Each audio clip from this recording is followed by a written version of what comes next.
Admitting it made a mistake by putting the wrong woman in the wrong casket. It happened after her husband insisted the woman wasn't his wife, but the mortuary refused to listen.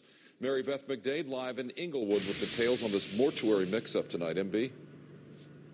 And Micah, he tells us that all of his friends and family agreed with him that it wasn't his wife in the casket. Her features were completely different. He also says that he doesn't understand why this funeral home just didn't investigate things further and avoid this terrible mistake. Looked in the casket.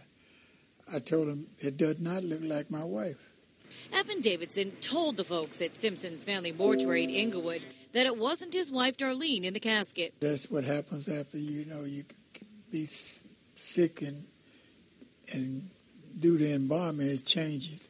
But I never saw nobody change like that. But they convinced him it was his wife of 51 years, and they moved ahead with the funeral. She was buried on March 1st.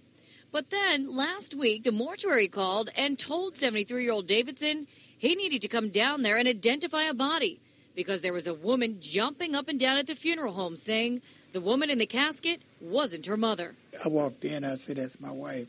The funeral home's response for the mix-up? Seemed to think I was right then, What type of apology did they give you? Well, it's sorry. Sorry. Davidson plans to bury his real wife on Wednesday. He says the worst part is dealing with all the pain and agony of burying someone you love a second time. Instead of trying to get over it, you go right back into it. I'm sorry.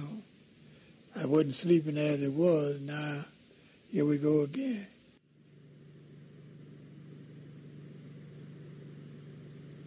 And at this time, Davidson tells us that the funeral home hasn't offered to cover the cost for anything. He has hired an attorney. Now, we did put in a call to the funeral home, but have not heard back yet. For now, reporting live in Inglewood, Mary Beth McDade. We'll send it back to you in the studio. All right, Mary.